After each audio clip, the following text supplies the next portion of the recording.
Okay, I'm on here. Good evening, everyone. We'll get started in just a second.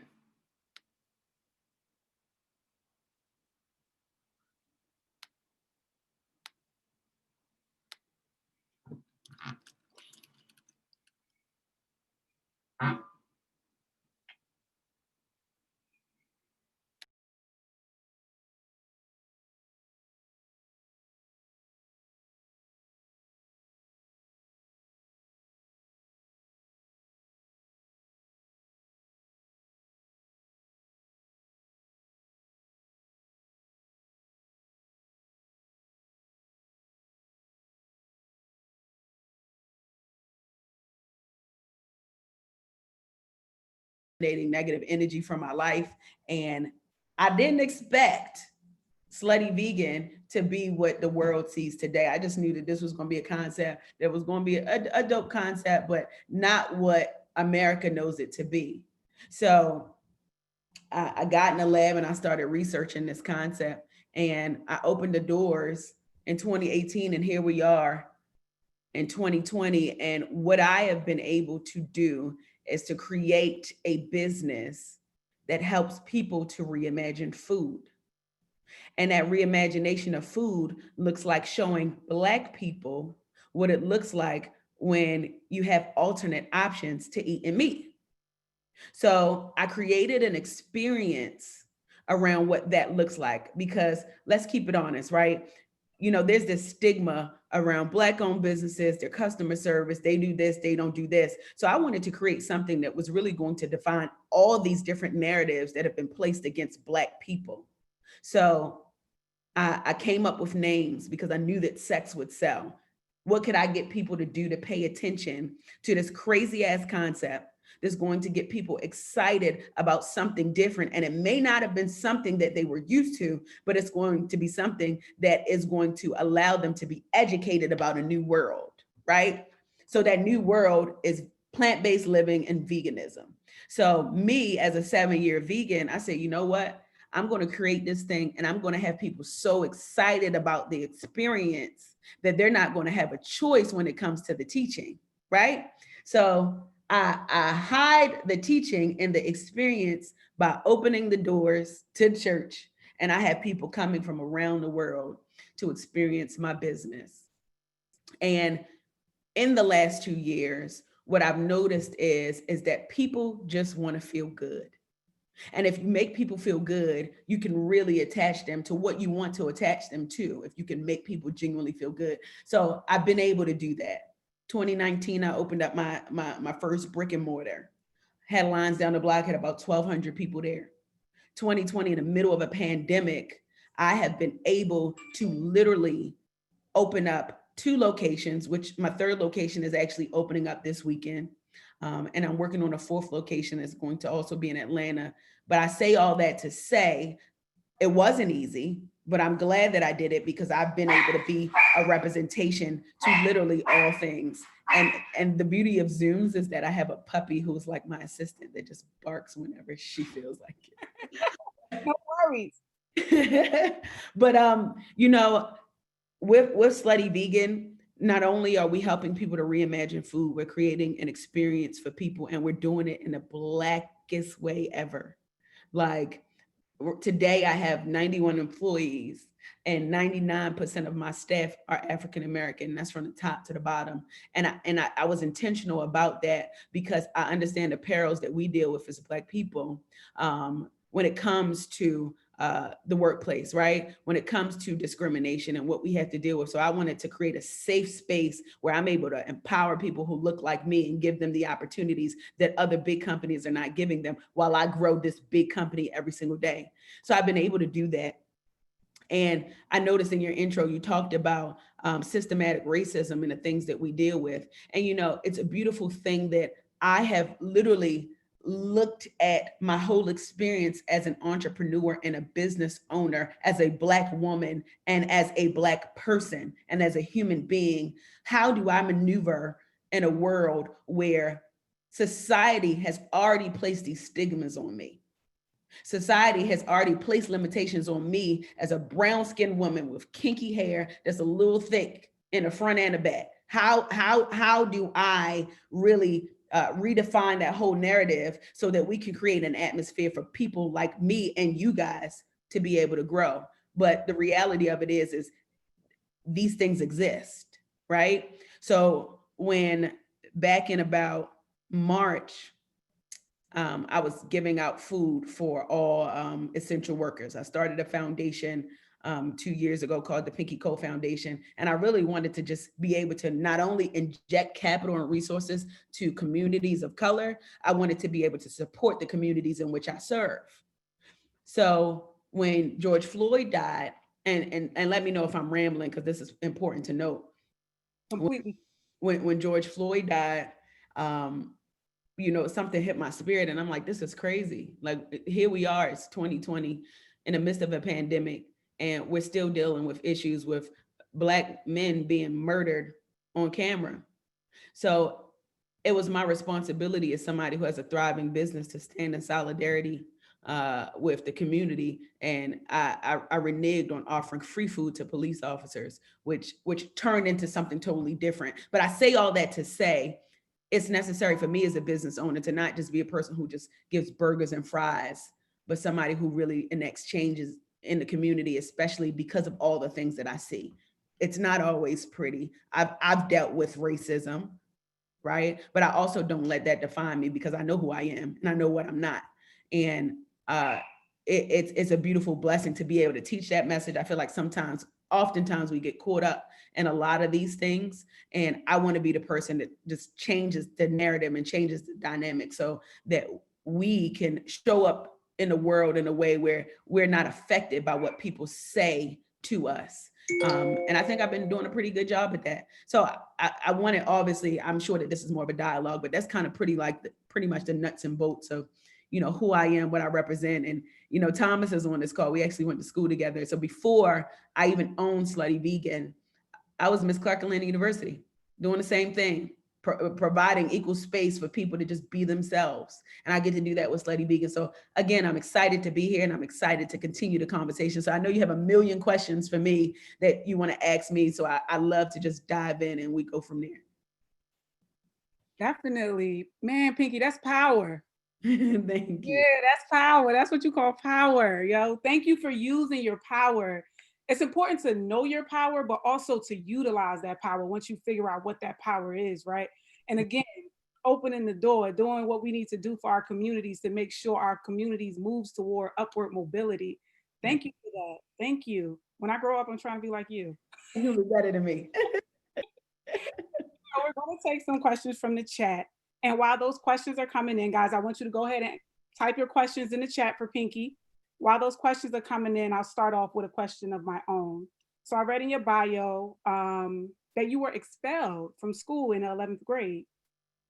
Yet you were still able to persevere. And that's just something close to my heart because I'm an educator. You were still able to persevere. That isn't easy, right? Especially when we are discussing injustices that we face as young Black women, right? You're talking about 11th grade. Can you share with us, if you don't mind, share with us, what happened and how were you able to overcome any injustices that you faced during that time as a teenager in East Baltimore, right? Yeah, East Baltimore, so I tell this story to anybody who will listen. The day that I was born, my father was being sentenced to 30 years in prison. So while I was coming into the world, my father was losing his freedom from this world, right? So I realized that I was already given bad mathematics to society's standards, right? So society standards say that you become a statistic if you don't have two parents in a household. So I was already given the short end of the stick. So society could have placed me into a place where I was a stigma to that, but I didn't want that. So growing up, while my mother was working, I think that I was really just rebelling because I didn't have a father in the household. Like that broken family system is really that's really a thing. I was fortunate enough to be able to learn how to heal from a lot of the things that I didn't get from having a physical representation my father in the household. So a lot of things I had to learn on my own. I had to go through broken relationships. I had to deal with certain trauma on my own because I didn't really know what it felt like for a man to love me. I didn't really know what it felt like to have a man protect me that didn't want something from me. And I'm speaking on behalf of a lot of young women who grow up in a household without a father. Then you got a mother who's an immigrant that has not yet made an adjustment to American culture. So I'm living in a Jamaican household in East Baltimore. So I'm torn between two worlds because being a Black American is totally different from being growing up in a Jamaican household. So I'm sure the people that are in this chat who have Caribbean family, you know exactly what I'm talking about. So when I was in high school, I think that there was a battle for me to just feel loved, and I just wanted attention growing up. And this is why it's so necessary for families to stay together, because literally everybody doesn't overcome this. So I got into a fight. I was expelled out of all Baltimore City public schools, couldn't go to a school in the city. They weren't, and at the time, I was the youngest promoter in Baltimore. I was having parties every single week, making $4,000 a week at 14 to 16 years old. I was making money, I was doing well, and that was the entrepreneur in me. But I realized I was still hurting because I was growing up in a broken household that I really didn't know what agape love from a man felt like. So I was struggling with that. So when I got into that fight and I got expelled from school, I should have went to jail, like jail, because of the dynamic of that altercation. But God is so good. Isn't he? God is so good, because I'm like, when I look back on my life, literally, if I sat with you and told you all the things that I've been through, you would be like, you are lying.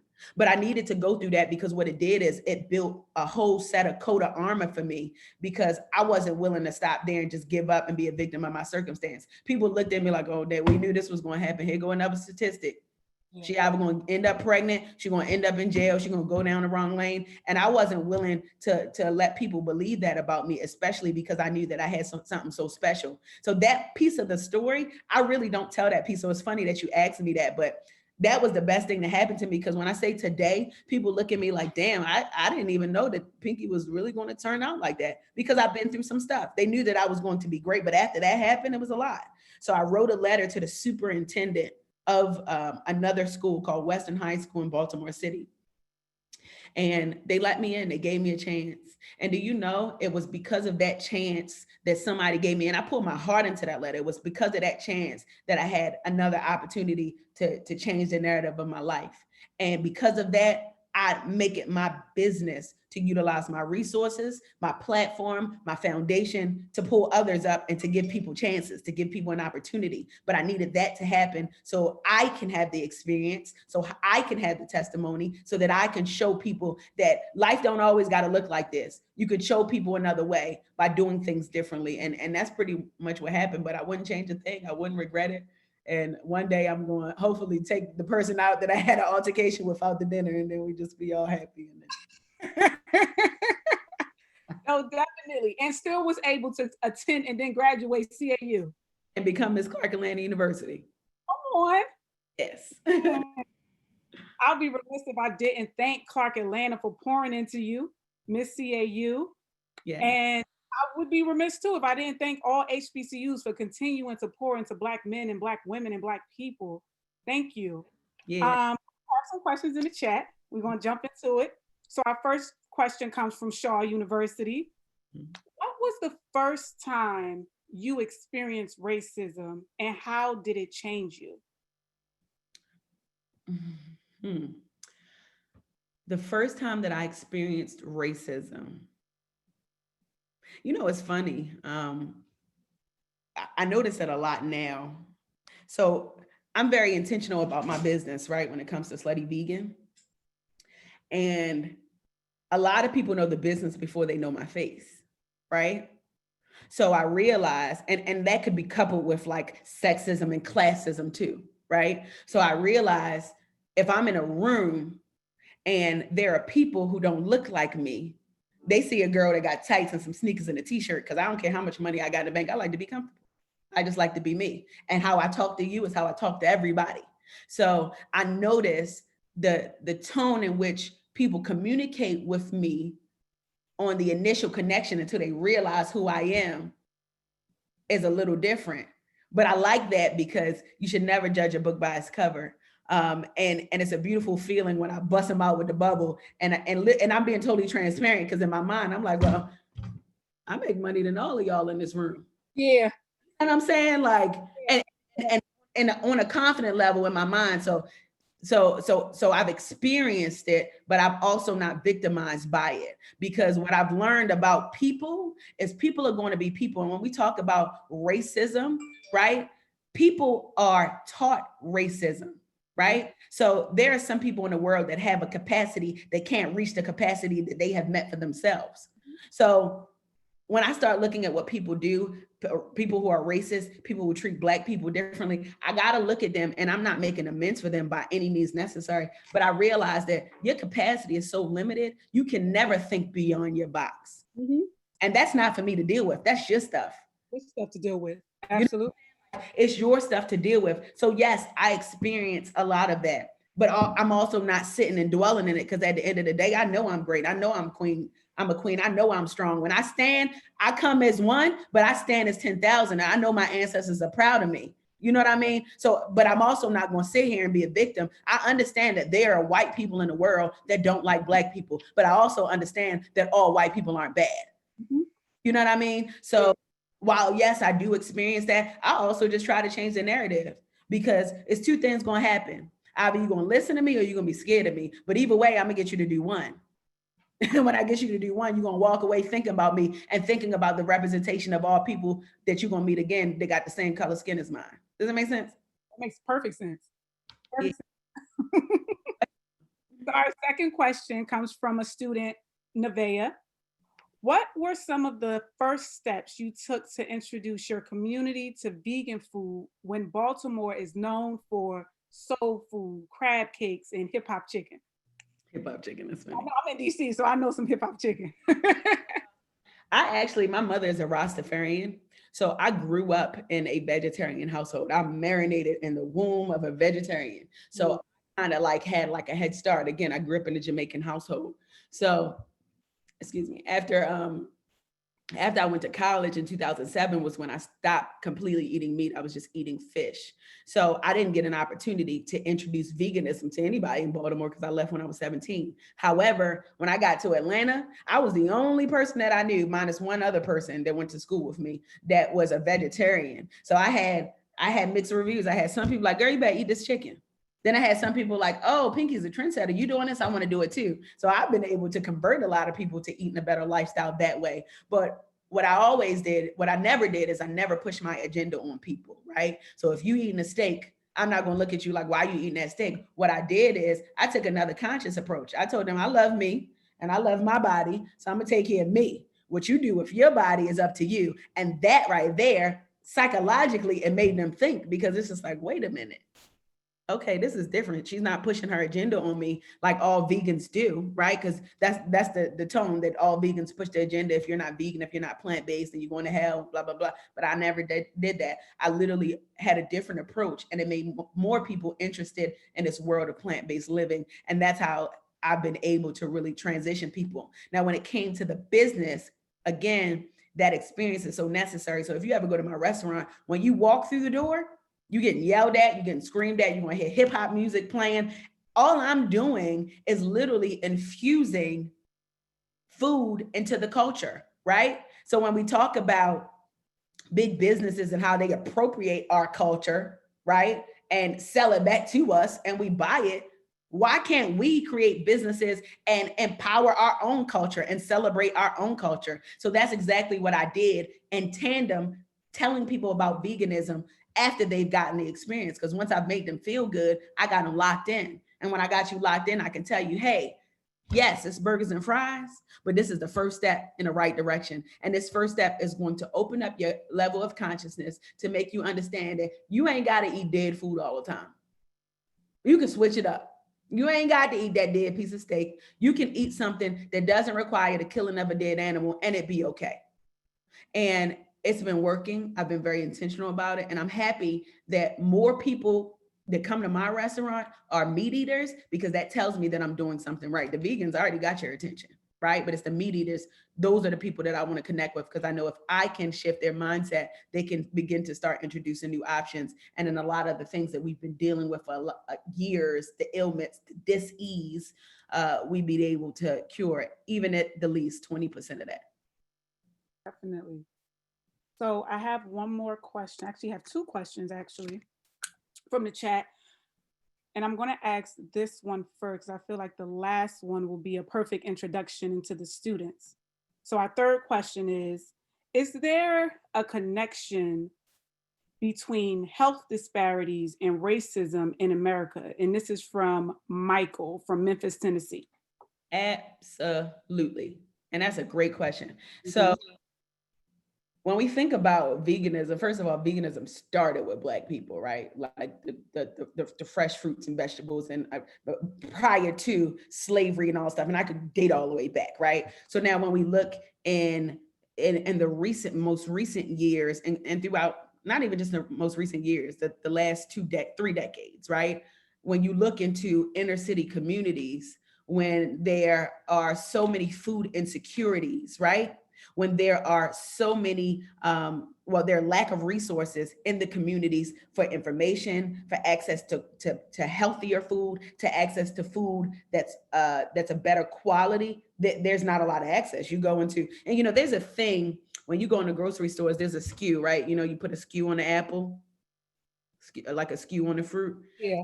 You go in Beverly Hills and look at that SKU, and you go into the hood in Detroit and look at that SKU. That's 2 totally different kind of fruits. Yeah. And the fruit for the people who get the first batch, and then there's the other level of fruit. That's the fruit that's just the throwaways that they just want to give it, see who sell it. So when it comes to food insecurities and racism, it's a lot. Think about it. You got these urban communities, they dumping this food in these communities. Every single corner you go on, you got the Chinese stores, the foods that are not perhaps good for us. There's not a mix of healthy options. You go into the hood, and ain't no salad shops in there.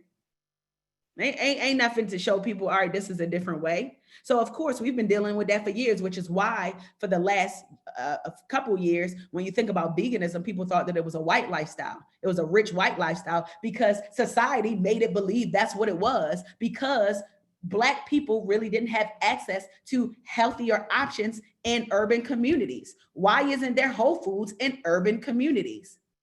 Right? So when you look at the demographics and you look at food insecurities and food deserts, that has been an issue that's been plaguing us for a very long time. It's almost like we get the bottom of the barrel for everything. So how do we change that narrative? We change that narrative with something called Slutty Vegan, right? And we change that narrative because what I do is I am going into food deserts. I'm going into areas that's in the middle of gentrification. I'm going into areas that they don't have a lot of food resources to healthier options, even if it's burgers, fries, and a chicken salad that's vegan. I'm giving the opportunity to learn about veganism, to learn about plant-based living, to have other options except for getting a 25 pack of chicken wings that cost $3 and how all these legs in this pack and it's only $3. Mm-hmm. You know what I mean? So there is a lot of association with it. What I do appreciate now, however, is that most big businesses are now adding vegan and plant-based options to their menu, right? They're now making it cool. They're making it a cool lifestyle, good, better, and different. They're making it cool to be vegan and plant-based. So when we think about the racism, when it comes to food, we've been dealing with it for years. And it's my responsibility as a business owner and a human being with a platform. I want to be able to change that narrative. And I think that we've been able to do a good job at it so far. Yeah, you've been doing a great job. And we appreciate you. So our last question, we want to hear a few recommendations on how students can combine their education with their desire to engage in racial injustice efforts in the US. We know it's not going to just disappear regardless of who was elected president, but what are some recommendations on how they can combine their education with their desire to engage in racial injustice efforts? Oh, that's an easy one. Support Black businesses. Black businesses and new commerce, right? Let me tell you what happens when you support a Black business. When you support a Black business, not only do you provide opportunity for a single mother to be able to raise her children, You provide opportunities for somebody who is trying to grow an empire and create a legacy for their family. You help to support somebody's dream so that they too can utilize the resources from funding they get from you as the customer to be able to help out their communities. And in turn, this will help to bridge the generational wealth gap, because that's the goal, right? The minute that we bridge the generational wealth gap, a lot of the racial injustices that we deal with in America today will be eliminated, because guess what? The world will see us as an equal. Right now, the problem that we're dealing with is, no matter how people like to believe it or not, they don't look at us as equal, and they can be anybody that you want it to be, right? They look at Black people as an inferior species, and they've been looking at us like that for years. So how do we combat that? Guess what? Support a Black-owned business. A Black-owned business can utilize their resources to inject funding back into the community, create an ecosystem like the Jews do, and then we all win. So from an educational standpoint, you're going to school for accounting, intern at a Black-owned business and offer up your services, right? If you're going to school to be an accountant or working in the business field, say, guess what? You know what? I'll do some pro bono work to help this business grow. Pay me equity on the back end so that we can together win. A lot of people don't know that. We give our monies to these big corporations that already got the big loot. Now, while these small businesses suffer, and the reason why I'm speaking about business, because I've seen it. I'm an entrepreneur, and I see what happens when you support a Black-owned business. When you support a Black-owned business like Slutty Vegan, my foundation is able to partner with the Department of Juvenile Justice to provide jobs for juvenile offenders. I'm able to create a platform with Impossible Foods and Jermaine Dupri that's getting people, Black people, excited about voting, whether they voting for her or for him, right? You know, create something where I'm helping local businesses in the area pay their rent through a pandemic. I'm only able to do that from the support of people supporting my Black ass business. And I hate to curse, but I got to be real and raw. From people supporting that. So it comes to how you can really begin to help to combat a lot of the social injustices, support these businesses so that the businesses can support the people, and we can close the generational wealth gap. And when we're able to close the generational wealth gap, then we will all be on the same playing field, and there will be no difference. And because of that generational wealth gap right now, it causes a lot of problems in society today. Yeah, absolutely. Yeah. So before you close out, do you have any words for the students who are leading the movements on their campuses right now? Leading the movements on the campus. Oh, I got a lot. You know, so this one is a little personal because right now I'm feeling this power through the screen. I'm feeling like I'm on stage with you right now. This is not even a virtual experience anymore, Pinky. This is real. You giving. Come on. Don't keep going. Listen. One thing that I say, I live by this: own your room. And when I say own your room, every single room that I walk in, I'm the most confident I've ever been in my life.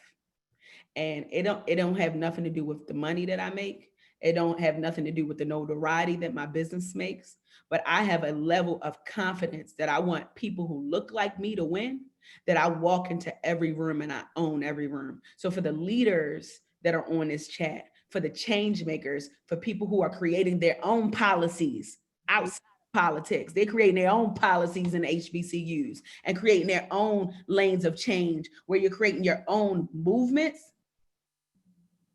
All you got to do is own your room. Listen, people have always, even from the, listen, I was Miss Clark Atlanta, I was Miss Junior, I was Miss Omega Psi Phi, I was the first vice president of Delta Sigma Theta Sorority Incorporated, I was the dean, I was the head Delta, I was the most popular Delta, I won actually Miss NAACP, I got award, all of that stuff. But you know why I was?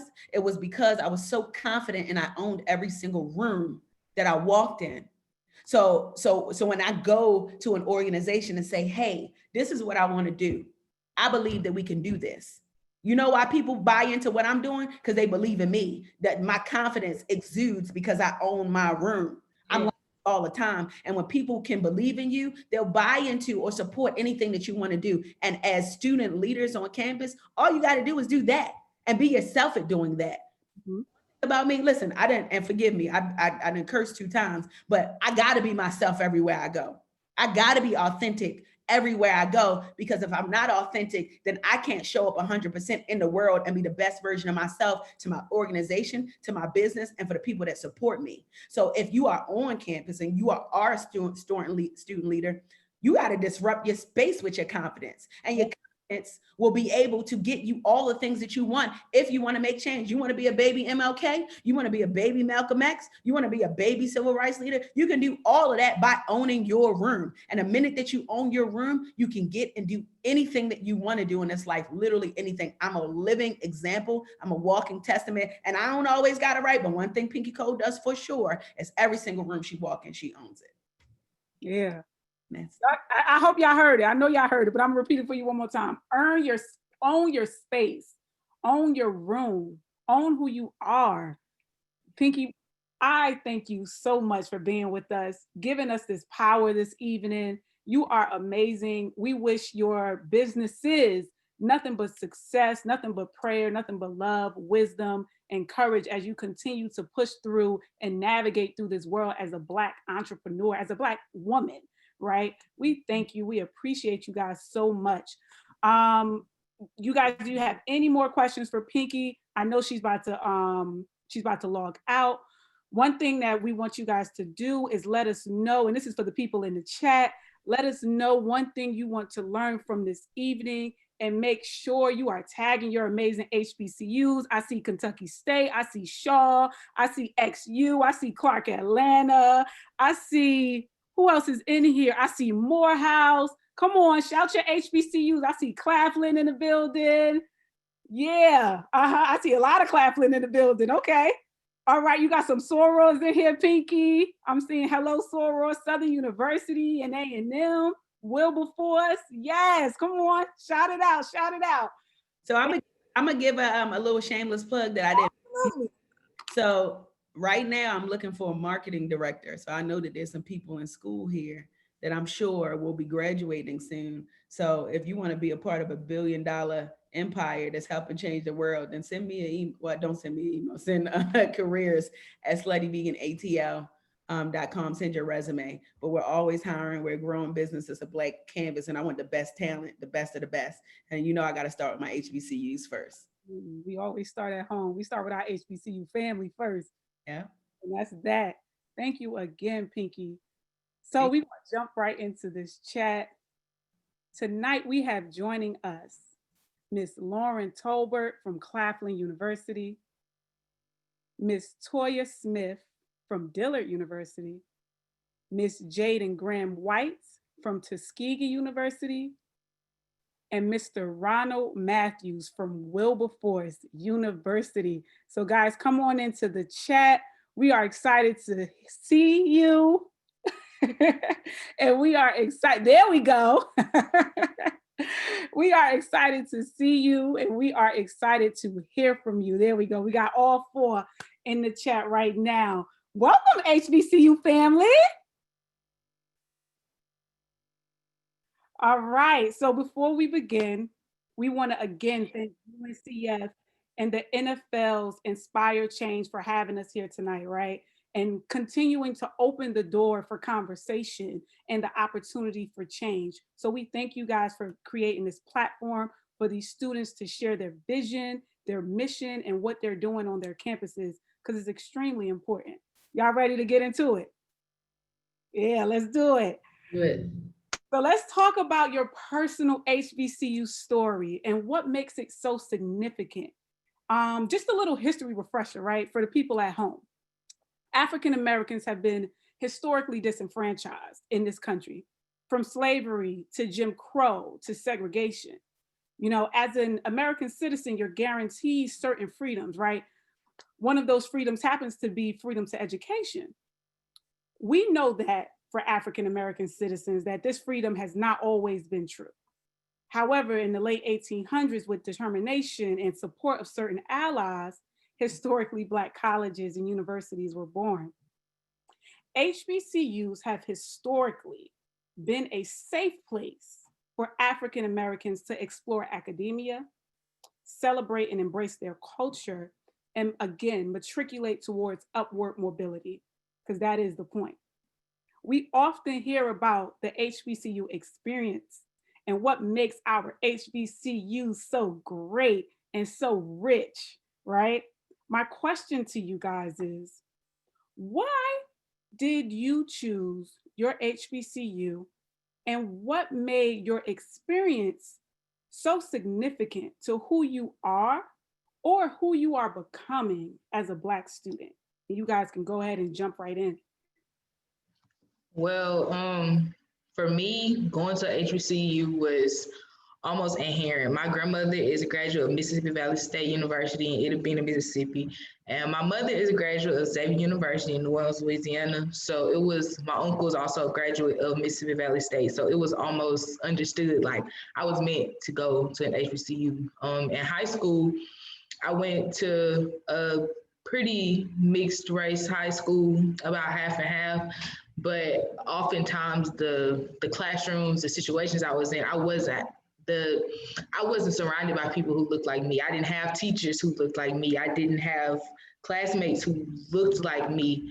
And so if you knew me in high school, I originally planned on going to a PWI. I thought I was going to the University of Mississippi all throughout high school. Everybody knew Jayden was going to Ole Miss. And probably around Christmas time of my senior year of high school, it was just like, no.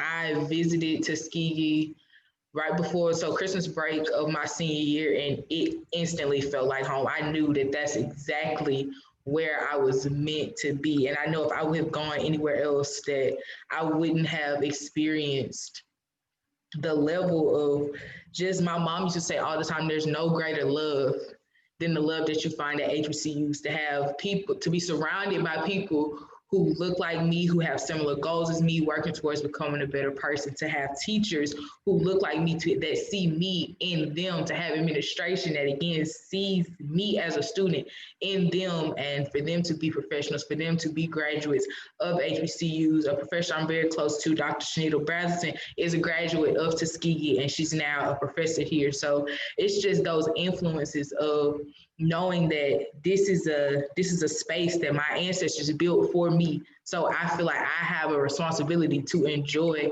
this space that was made for me. Yeah, thank you for sharing, Jayden. Ronald, I see you. Yes, so for me, it started with senior year in high school, and I remember it perfectly. I was in my room listening to music, and then my mom kicks open my door. She's all like, get ready, you're going to an HBCU fair. And I was like, what's an HBCU fair? And she's like, well, if you come with me, you'll see.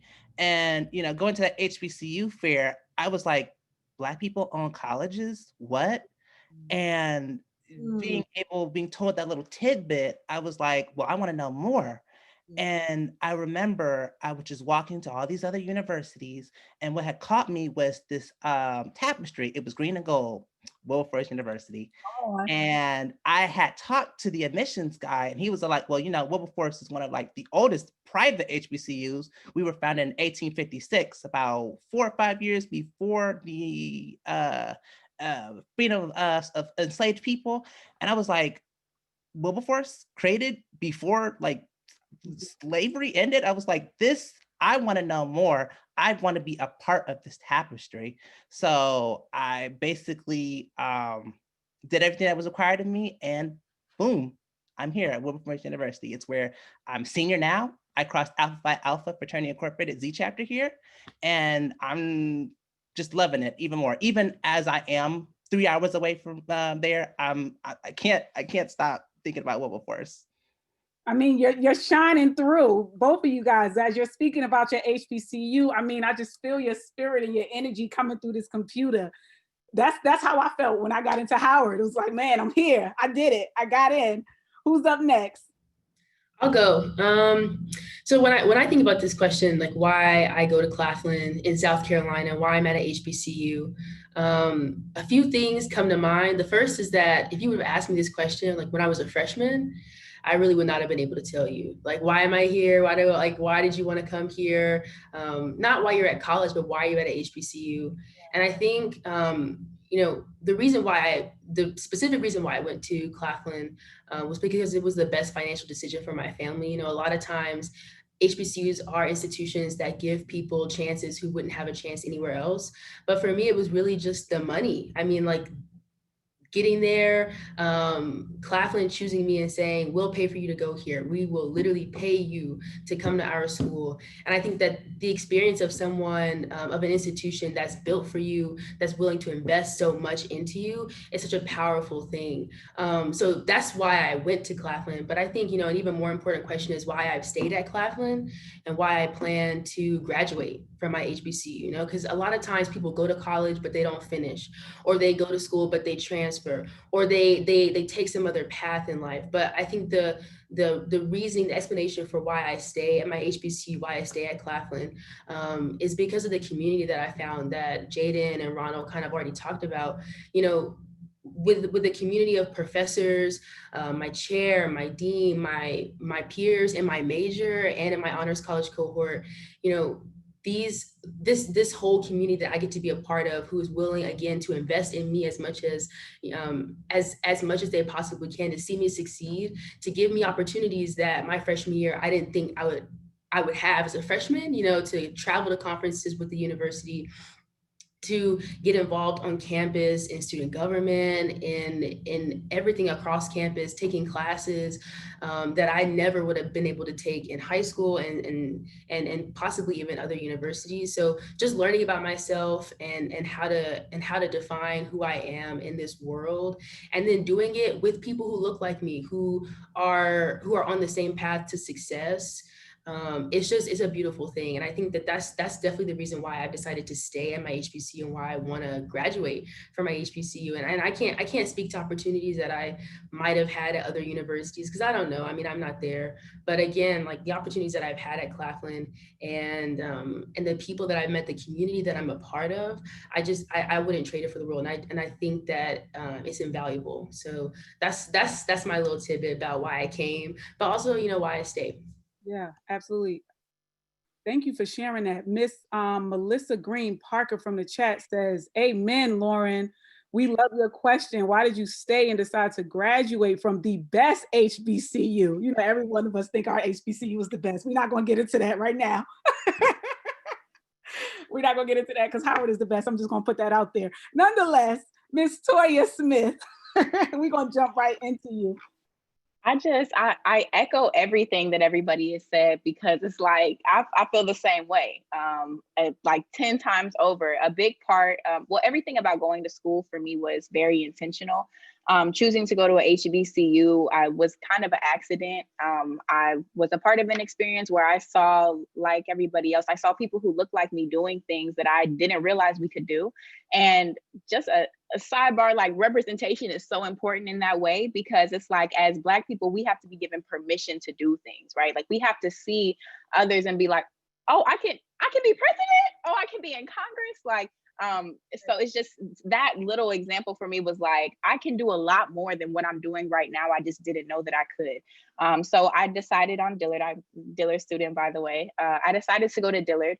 The reason, just continuing to be there and the way that it's shaping me now, is by being at HBCU. I think one is power enough, by being that space that's created for people who look like me, that's created for us to grow, to nurture us, to really, like, you know what I mean, give you everything that you need to move to the next level, much beyond just a piece of paper that says BA, BS. So all that being said, now here we are on the way out, which I feel like maybe most of us are. I'm just a completely different person than I was when I came in. And it wouldn't be that if it wasn't for the experiences that I've had, not just being on campus, not just the students, but the staff. I mean, it's indescribable. Absolutely. Thank you for sharing, Toya. Just a FYI, guys, I am an educator, so you're going to see me snap. You might see me send you shine through the camera. So just putting that out there. I think a lot of us can relate to your stories, from older alumni to current students. So in reference to the racial climate that we're currently experiencing, how has your HBCU created a safe place for you?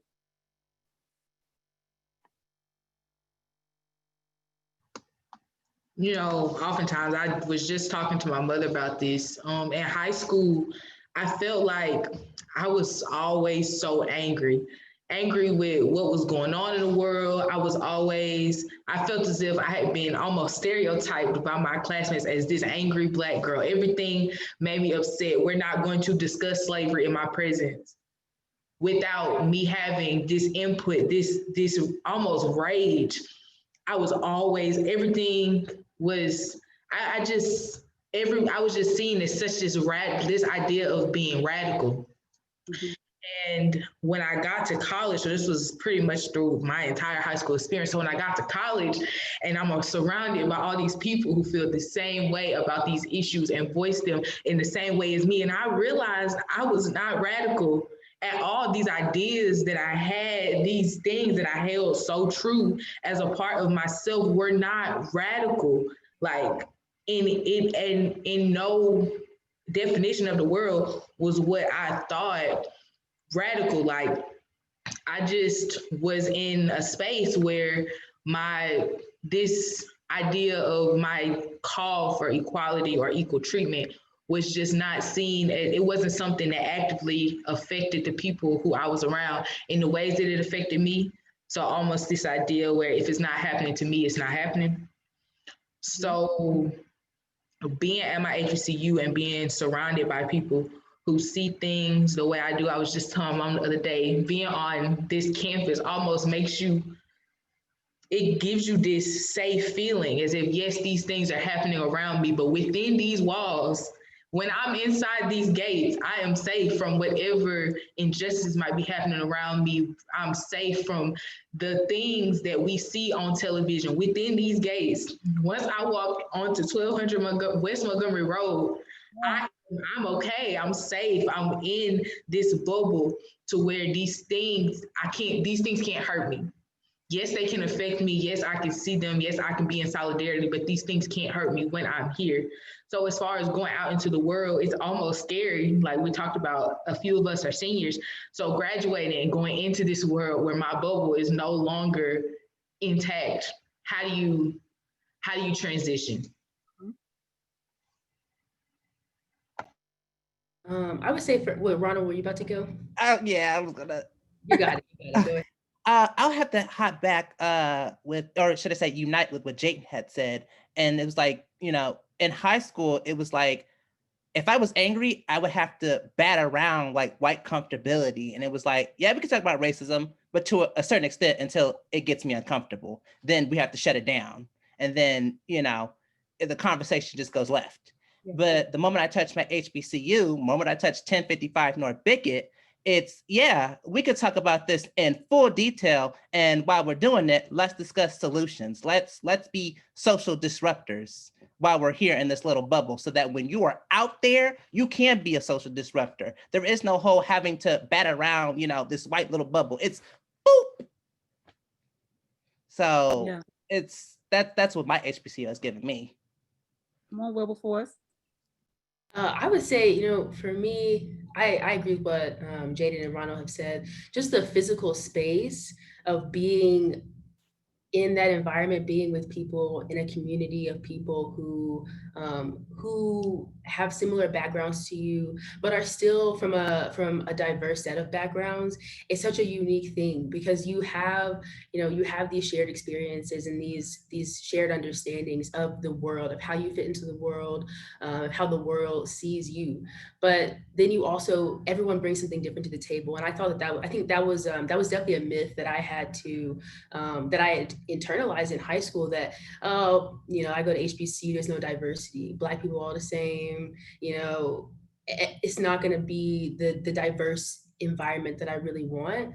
But that myth was definitely busted when I got to school, and I realized, wow, there are a lot more different kinds of Black people than I thought, and it was a beautiful thing. But as far as what my university has done, I think aside from just the physical space to be Black and to embrace that, and to embrace our Blackness, I think that ability to not have to worry about the racial aspect. Like, I'm not worried about, I'm in this class and I'm talking about this, and I'm not worried about coming off as angry or, or viewed differently because I'm Black and I'm saying this about this topic. Not being able to, or not having to worry about that, I think lets us explore other topics that, that affect the Black community. When I'm not worried about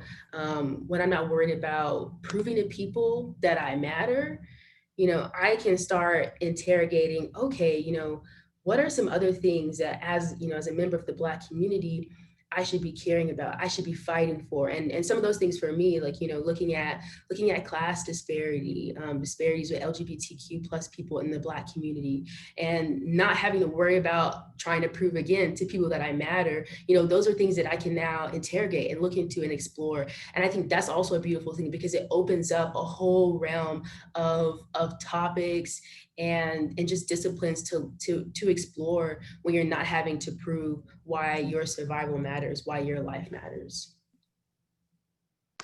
I love that. Oh my gosh, Lauren, I feel that spiritually. Um, I think the first safe space that my HBCU or Dillard created for me when I first got to school was just one of belongingness.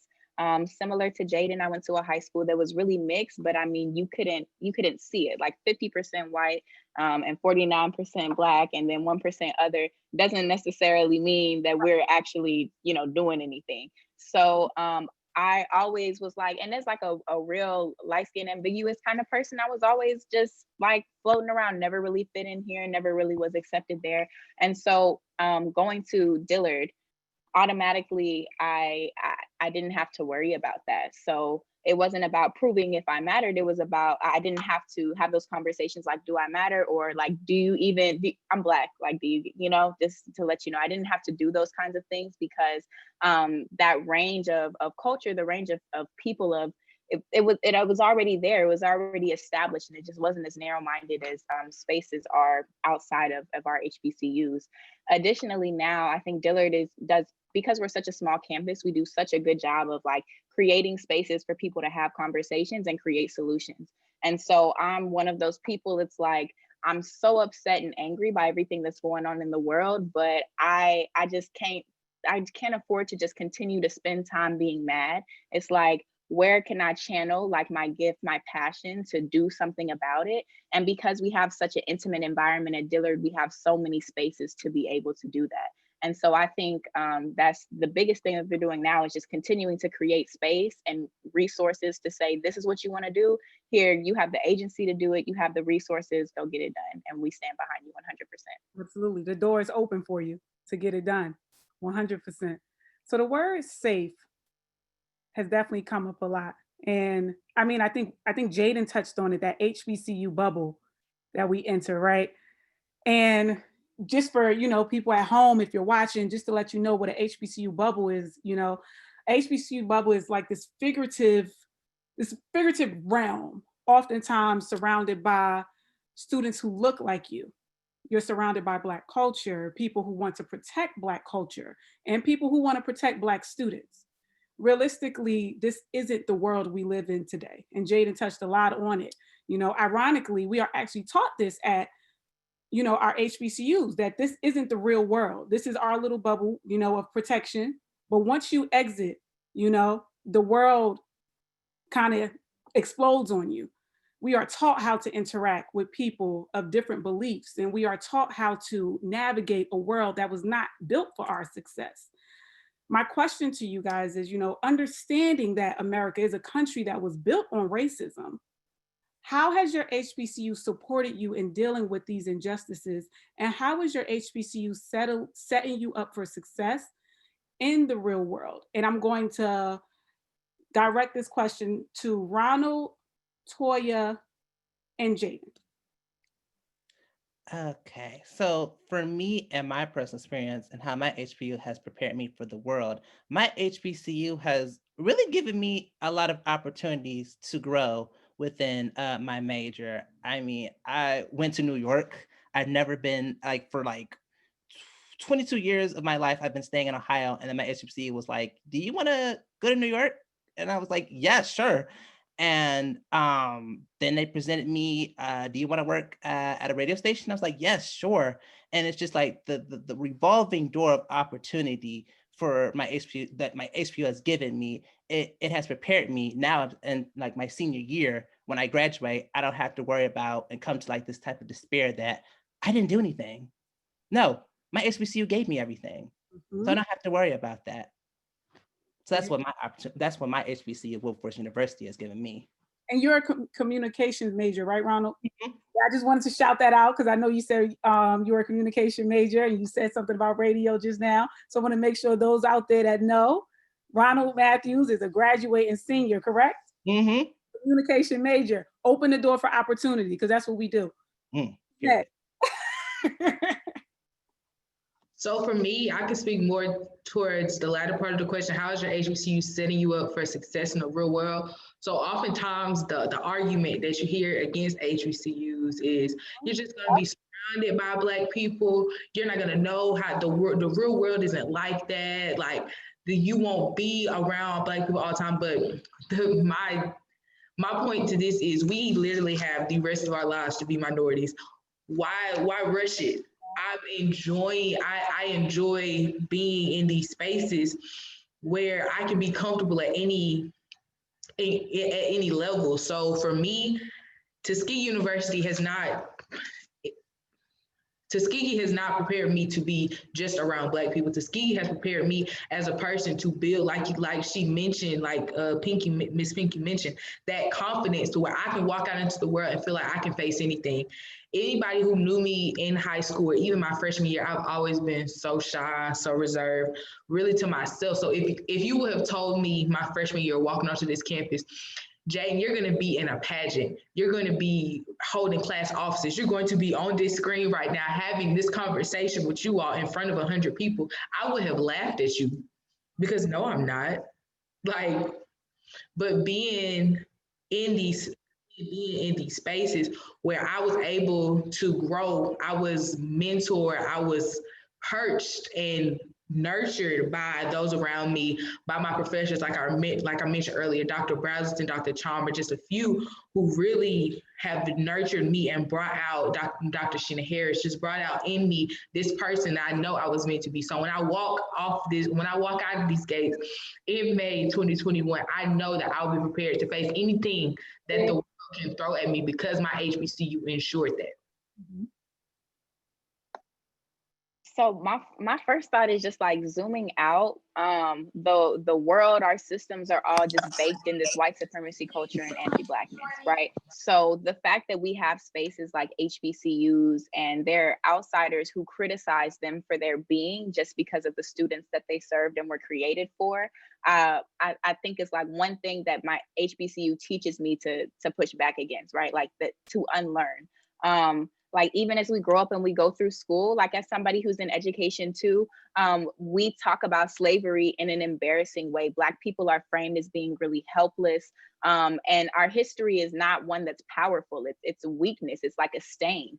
And so going to Dillard, a school that was on a plantation, having like these deep conversations about what does it mean to be Black? What does it mean to be a Dillard student? What does that look like? Like the people who have paved the way for you to be here, like what does all of that mean? Giving that true context. A lot of students have never had that before, whether you come from a Black household, traditionally Southern or not. A lot of students haven't had those conversations. So first, my thought is like just being is radical, right? Like that's supporting to me, like just my HBCU being there is supportive. The way that they train us up, the way that we have conversations, that's supporting me, because no longer do I feel like, woe is me, the world hates us. Not that I ever did, but you know what I mean? There are those moments, woe is me, the world hates us. Like how are we ever going to overcome these systems? And it's more so like, oh no, you're not the first one who's been in this battle. You're not the first one who's in this fight. So let me remind you of all of the people whose shoulders you were standing on so you can continue to carry out this work in the way that you've been called to do so. So now as we're transitioning into like getting ready to go into the real world, the way my HBCU is setting me up for success is reminding me about the shoulders that I do stand on. It's never just about me, right? Like being a student of an HBCU is a commitment to a community. It's a commitment to the culture. And so now we're like getting ready to go into the real world. And I'm thinking about, how can I get back? I'm thinking about what can I do to connect with somebody further? What can I do to grow and really be in contact with the people who are really affected? And I just think that, like, outside of that space, we don't think like that. We don't have those conversations because those other spaces weren't built for that. So that's what I think. Thank you, Toya. Thank you. So we're going to pivot a little bit and dig more into racial injustices. There is this unwritten belief, right? And I'm sure you all have experienced it, that getting your degree or doing the right thing will just magically shield you from things like being racially profiled while walking down the street or being brutalized by the police. The current racial climate in America is unlike anything we've seen in our lifetimes. As we've stated, the HBCU bubble, again, doesn't extend past our campuses. Though this may be triggering and emotional for some, we know and we acknowledge that sharing our stories on platforms like such as these is an integral tool for gaining traction and achieving solutions. My question for you guys is, we would love to hear your experiences or interactions with racism or the criminal justice system. How did this experience make you feel? And this question is for Lauren, Jayden, and Ronald. So I can go first. They always say school is like 4 walls in the future. And I internalized that belief. But when a situation had occurred in which I was talking to my teacher, and me and my friend were having like this playful banner, and all of a sudden he shouts out, well, because he got angry, I'll just call the police on you and they'll shoot you, and you won't receive the justice that you deserve. And he walks out. And then I look at my teacher, who's white, and he just shrugs his shoulders and then walks away. And then I'm just like, I know something here has taken place that is wrong, but I don't have the language, I don't have the tools, and I feel very disempowered. But I don't have anyone in my space that I could talk to, to really develop that. So it was just like, I felt embarrassed. I felt disempowered. I felt less human. Just how he said that so casually. And the teacher co-signed that really, and just walked away as if, oh, well, it don't affect me. It really shouldn't affect you. And it's like, it does affect me. It really does. So that's my experience. I was on mute. I'm so sorry. Thank you for being so vulnerable, Ronald, and sharing that experience with us. So for me, well, I was born and raised in Mississippi. I now go to school in Alabama. So a lot of people who go to my school, there are a lot of people from Georgia, a lot of people from Alabama, and then the majority of the rest of our school are from the North or from California. So automatically when people hear I'm from Mississippi, there are these images, like from the word leaving my lips, it's like Mississippi burning, the KKK, oh, you're from Mississippi? Like, what? Like, next level. But for me, I grew up on the Mississippi Gulf Coast, so I feel like my experiences being from Mississippi were a lot different. Like I said, I went to I'm from a town that's very mixed. I went to a mixed high school.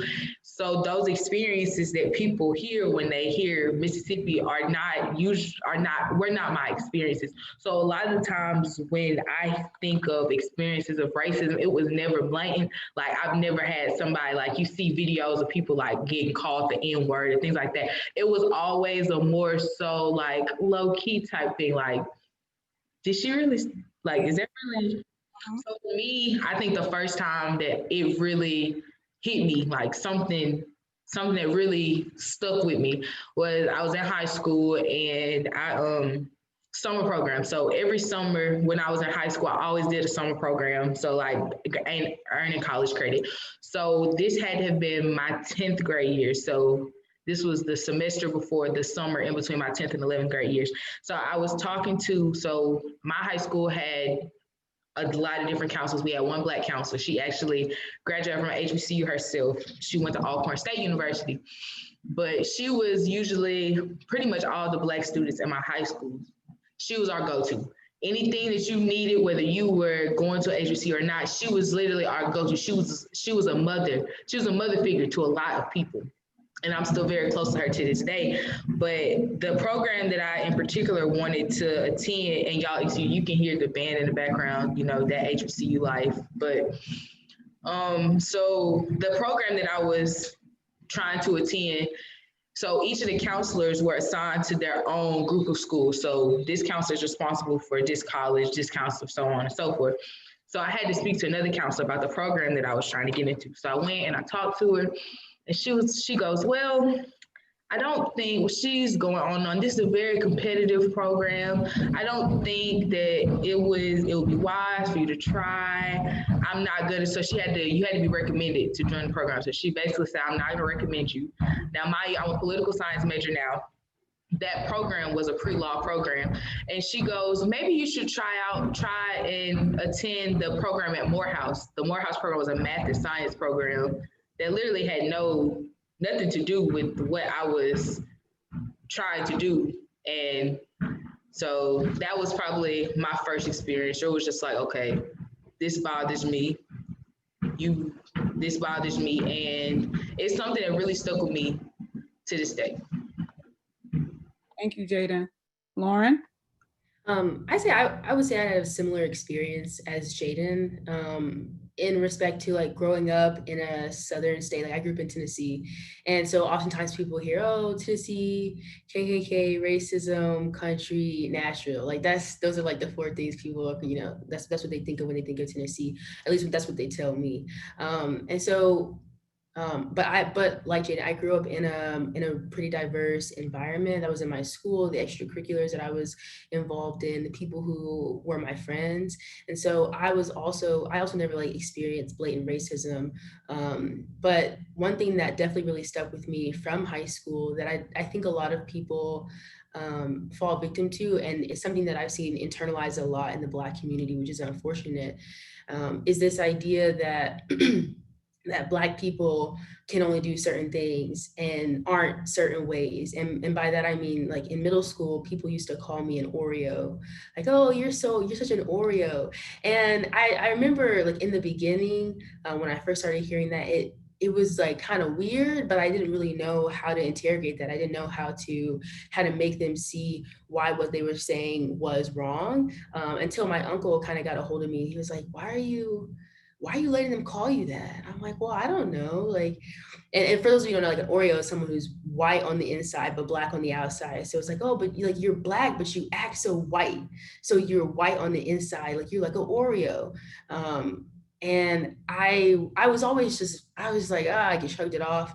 But then when my uncle got a hold of me, he said, why are you letting people call you that? Because that's them saying, you know, you are white because you get good grades, and you're white because you talk a certain way, you're white because you like this kind of music, and you're white because you hang out with white people. And so being called an Oreo, like it really did set me on this path for investigating, you know, what is Blackness to me? What does that look like? And coming to an HBCU, whether or not I really wanted to in the beginning or not, coming to an HBCU and being glad that I'm here and that I'm going to stay here, that was like the beginning of that journey. And as far as how it made me feel, you know, being called an Oreo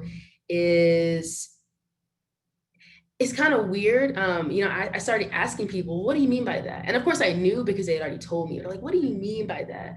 And their response would be like, oh, well, you know, because you get good grades. Well, Black people can't get good grades. Well, no, I'm not saying that.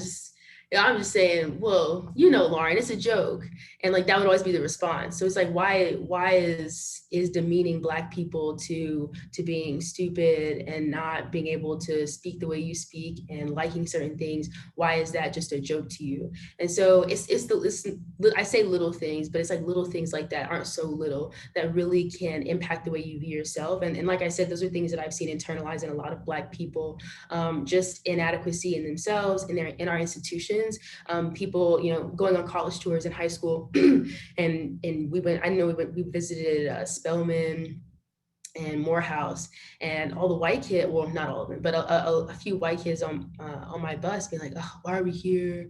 I don't want to go to this Black school. Like, don't nobody want to go here. And it was the same thing being echoed, co-signed, like Ronald was saying, by Black students. And again, like that stuff can become internalized, and it's such an issue. And it's heartbreaking to see, that in my peers at HBCUs, but I think going to an HBCU helped me, again, dispel some of those myths of inadequacy. But that's definitely something that I experienced in grade school. Definitely. Man, we send you guys some energy for pushing through those experiences. Man, let me get back into it. So protesting, right? It comes in many forms. Some of us are in the streets every day with signs, making sure our presence is felt. And there are some of us who are creating spaces and advocating for our rights in different ways. There are many routes to our end goal of equality and also equity. But there is no one way to support our people. This question is directed to Toya and Lauren. We would love to hear about the work you guys are doing in your spaces that support social justice. And then the next question will go to Ronald and Jayden. And that question is, what do you think the future of this movement will or should look like? So we'll answer the first part first, which is what work are you guys doing in your spaces that support social justice? Lauren and Toya. So big picture, well, I guess just with all of the things that are happening in the world right now,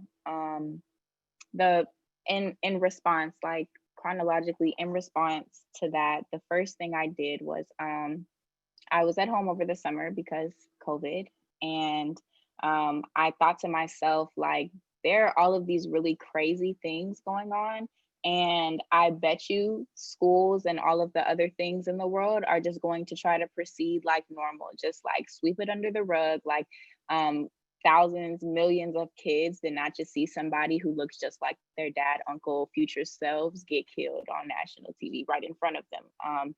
And so I reached out to my school district that I went to high school with, and I went to a school board meeting, and I was like, look, this is this racial equity plan that I have, and I need y'all to do something. And so I did that. A whole bunch of the members, followed back up with me and said, hey, this is really exciting. We would love to do it. And so then we got into conversation, and of course, like, it was not as easy. Like, it sounds better to say, like, of course we're going to make a commitment to racial equity, but the practice was a little bit harder. And now we're narrowing our scope and working on a 6-year program that's specifically for students of color who are in the advanced academics track. So we'll be supporting students who are going from 6th grade all the way to graduation. I'm giving on like it's just like being a gifted and talented student of color can sometimes be really ostracizing. People don't, that whole narrative. And so that's primarily, that's kind of where we're with it now. I also work with this organization called Beloved Community. We're based out of New Orleans, and we do diversity, equity, and inclusion trainings. So we talk about things like belongingness, white supremacy, anti-Blackness, racial equity, and how can you as an organization, nonprofit, school leader, hospitality, management, how can you really bake practices of equity into the work that you do? And then we're in an election season. The census is wrapping up, right? So prior to all of the world just going crazy, was very serious about having those conversations just on like a casual level, right? Like, you're outside and you meet somebody and somebody starts talking to you, and it's like, I'm talking about the census just because, like, this is really important to the resources our state has, right? And as somebody who lives in Louisiana, that's looking at about a little bit over $3,000 a person, right? So just like having those conversations, I feel like our acts of protest as well. And now that we're on campus and we're like kind of transitioning out of like getting people to the polls, registering to vote, just continuing to have conversation and dialogue so that people feel not just like compelled to vote because it's the right thing to do, it's important, but that they can they have that agency to say, this is why it's important. And hey, friends, family, other strangers I meet along, this is why it's important to me and why it should be important to you too. So that was a lot, but bullet points. That was enough. Is, okay, yeah, we're good. Never a lot, just enough. I just want to say, Toya, that's amazing. I think I really want to commend you on everything you've done, because I feel like a lot of everything that you did really encompasses a lot of different aspects of social justice advocacy. You have the individual initiative, community initiatives and engagement, institutional engagement, with organizations that you work with. So I think that's really powerful to be able to hit all of those. As far as my own journey, I know at the beginning of the summer, my friend Otiana Thompson and I, who's a fellow sophomore at Claflin University with me, we were really angry, of course, about what happened, and we wanted to do something. We also saw, thinking, we go back to school in the fall. And this is before we knew we weren't going to go back to school in the fall, at least physically. But, we go back to school in the fall. What are we going to do? What are college students going to do? Because that's our demographic. That's who we can target. And so we started this little campaign called Campus Justice. I'm having trouble thinking about it because I haven't thought about it in a little bit, unfortunately. But we made a video. We put out a letter from the both of us. We put some steps on how students can engage their college campuses to start conversations about racial justice with their administrations, with their school organizations, with their peers at their school. And we sent it out to everybody that we knew and people who knew who we knew. And that was about 200 people, I believe, is who we initially sent it to. And just students. I mean, it was a very small scale, kind of grassroots effort, but we really just wanted to get people to start conversations on their college campuses. And that was really important for us. And I think from that, an important aspect of thinking about social justice work is learning and improving, our strategies, what works, what hasn't worked, and what can we do to improve in the future. And learning from that experience, I've really seen that to reach college students, it's really important also to reach their institutions. You can have a bunch of college students shouting about something on their campus, but if their institution is not willing to speak up or say anything about it, it's not to say that nothing will happen, but the institution can really set the stage. They can set the tone for the whole discussion around that on their campus with their students. They can initiate that. And that's a really powerful thing for the institutions to be behind that. So we were also looking at, what institutions are putting out statements about this.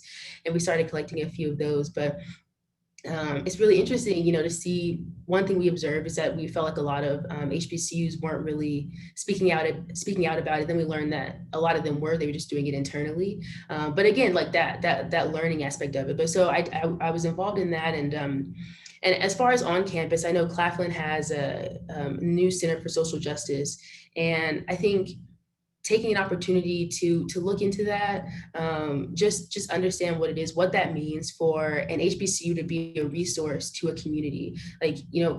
Oftentimes companies, corporations, what have you, go to UNCF and say, hey, we need you, we're trying to do this with diversity or inclusion or whatever, we need you to come help us. But how amazing would it be if those same companies, those same institutions could come to their community HBCUs, this is the HBCU in my community, I'm gonna go see what these students are doing, what this institution is doing.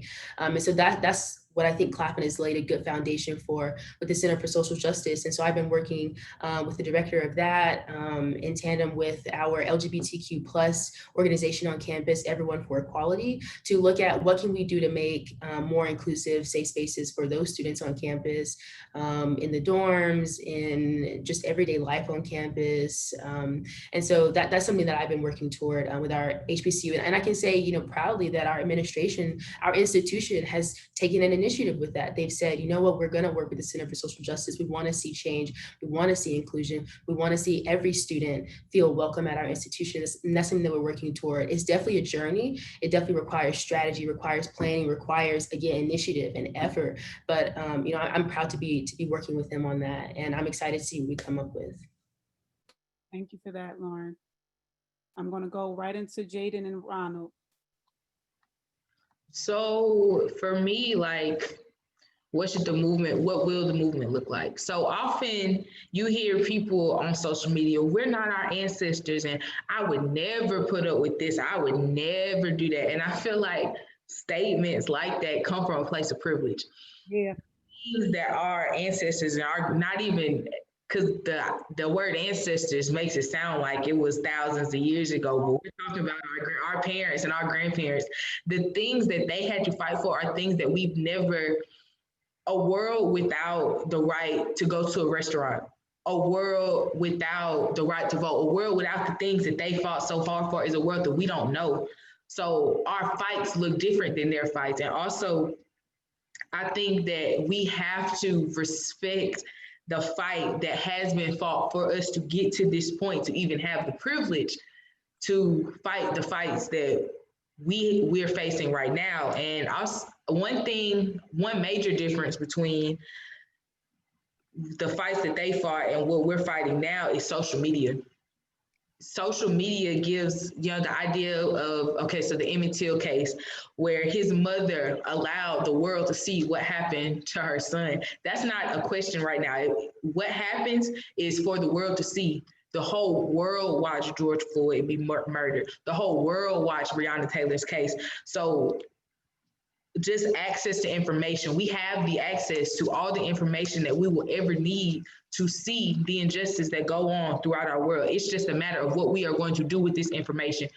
What is this going to be your call to action, or is this going to be a channel that you flip from on your TV? Is this going to be something that you scroll past on Twitter because it's just one of those things?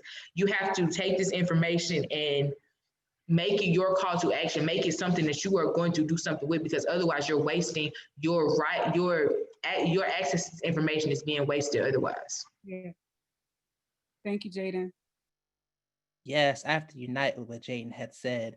And speaking about social media, I'm oftentimes on social media and I follow a lot of like social justice advocates.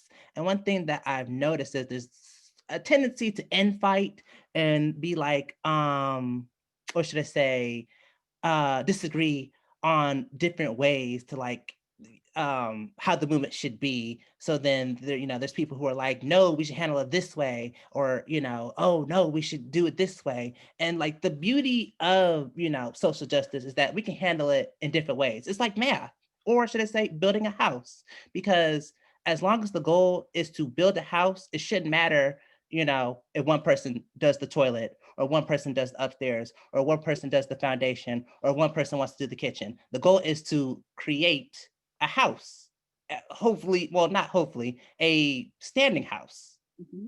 So as long as the goal is to create a house, it should not matter, oh, this is how the movie should be ran, or you're doing it wrong, this is how it should be ran. It's like, no, if the goal is as a whole,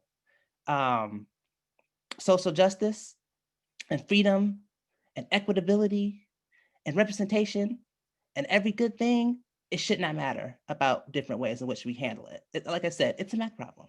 Yeah. So to close us out, we've seen how trendy, you guys talked a little bit about social media. We've seen how trendy it can be to support certain movements, right? But we know that this is more than a trend. We are more than a hashtag. We've seen big companies and celebrities with platforms post Black squares on Instagram and issue statements, which we don't turn away, right? But because it shines a light on this issue, but we know that shining a light isn't enough. It takes action as well. So I'm asking you guys for one sentence, how can people with significant influence and platforms better support you in the movement that you guys have going on at your campuses? I would say, hopping back on what Ms. Pinky said, donate. And for me, I'm going to insert, donate to Wilberforce University, www.wilberforceuniversity.edu. Press that donation button. Please donate. If you have significant influence, if you have the money, donate. Mm-hmm. That's what I can say. That's Ronald. And Lauren Tolbert said in the chat, that's a beautiful metaphor. Oh, that's Lauren, our Lauren. Yes, that's a beautiful metaphor. Go ahead, jump in, guys. I would say, similar to Ronald, partner with us, use us, we're resources. We're in your communities. We're not too far from you. So partner with us. We're doing things, you're doing things. Why don't we do them together? Push, pave a path forward together. So partner with us, talk to us, use us as resources. We're here and we're really here to stay. So work with us. Nice, Lauren. I feel like, shamelessly, my university will want me to plug in the donate too. So I will say my last sentence though is share voice equals share power. So while I love the idea of somebody who is a big deal coming and saying like, I would love, like, let's do something together. I want to see organizations that are already that are either like taking us to incorporate those practices in their bigger corporation structures, or making an intentional commitment to equity, making an intentional commitment to investing in young people, not just in ways that looks good for them, but ways that are really beneficial to the people they're trying to serve. Definitely. So for me, echoing what everybody has said, donate. All HBCUs, small HBCUs, big HBCUs, private HBCUs, public HBCUs, we all need that help. So donate. Not only donate, but you, like Lauren said, use us. We're here. HBCUs are here, and we're here to stay. Internships, jobs, donations, we need it all. So anybody who has a voice, anybody who has a platform, come help us out. Definitely. And I'm just going to plug in UNCF. You guys can donate at uncf.org/donate. And for more information about social justice at UNCF, you guys can reach out to Thomas Dinkins. His email is thomas.dinkins@uncf.org. UNCF has donated over $1 million, $100 million actually, in scholarships to students attending more than 1,000 schools across the country, including our prestigious network of 37 HBCUs. My last thought to you guys, as we were talking, the late great John Lewis once said, get in good trouble, necessary trouble, right? And help redeem the soul of America. The things we talked about this evening had me thinking a lot about good trouble and what that looks like in today. As I'm listening to our students, to you guys, the four of you, your responses are reflected on significant movements and the leaders at the front lines. And I noticed a trend. It's always our youth. It starts with our youth. It starts with you guys. Miss Claudette Colvin, the Greensboro 4 sit-ins, John Lewis and the Student Nonviolent Coordinating Committee, right? This was all students. The actions of these students all led to events in time that shifted the world's way of thinking and our way of living. Again, the students we heard from today and their peers who are on their campuses are no different from the change makers of the 50s and the 60s. However, in order to fully dismantle these systems and fully move forward as one, we must do our part as adults and embrace them, donate to them, support them, and most of all, we got to stand with them, guys. If we want to go together, we're going to go far, right? So again, my name is Saymah Nah. Go together, guys, and good night.